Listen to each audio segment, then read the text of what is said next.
ইমাম আহমদ ইবনে হাম্বল রহমাতুল্লাহি আলাই ছিলেন ইসলামের এক মহান ইমাম ও মুহাদ্দিস। একবার তিনি সফরে বের হন।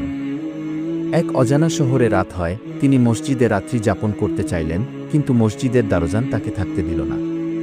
তিনি অনেক বুঝালেন, কিন্তু দারোজান অন্ধ। শেষমেশ তিনি বাধ্য হয়ে মসজিদের বাইরেই শুয়ে পড়লেন। ঠিক তখন একজন রুটি বানানো যুবক এসে তাকে দেখে দয়া করে বলল, আপনি আমার বাসায় চলুন, আমি যতটুকু পারি আপ্যায়ন করব। ইমাম আহমদ তার নিমন্ত্রণ গ্রহণ করলেন।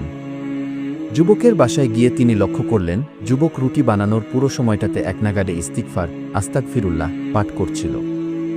ইমাম আহমদ জিজ্ঞেস করলেন, তুমি কি সবসময় কাজ করতে করতে ইস্তিগফার করো? যুবক বলল, হ্যাঁ, আল্লাহর রহমতে এই অভ্যাস বহু বছর ধরে চালিয়ে যাচ্ছি। ইমাম জিজ্ঞেস করলেন, ইস্তিগফারের বরকতে তুমি কি কি পেয়েছ? যুবক বলল, আলহামদুলিল্লাহ, আমি যা দোয়া করেছি আল্লাহ কবুল করেছেন, শুধু একটা ছাড়া। ইমাম আহমদ বললেন, তা কোনো দোয়া? যুবক বলল, আমি আল্লাহর কাছে বহুবার দোয়া করেছি যেন তিনি আমাকে ইমাম আহমদ ইবনে হাম্বলের সাক্ষাৎ করান, কিন্তু এখনও তা কবুল হয়নি। ইমাম আহমদ তখন কাঁদতে কাঁদতে বললেন, আল্লাহ তোমার ইস্তিগফারের বরকতে আমাকে মসজিদ থেকেও বের করে তোমার দরজায় নিয়ে এসেছেন। তিনি বললেন, হে যুবক, তোমার এই দোয়াও আল্লাহ কবুল করেছেন। আমি হলাম ইমাম আহমদ ইবনে হাম্বল।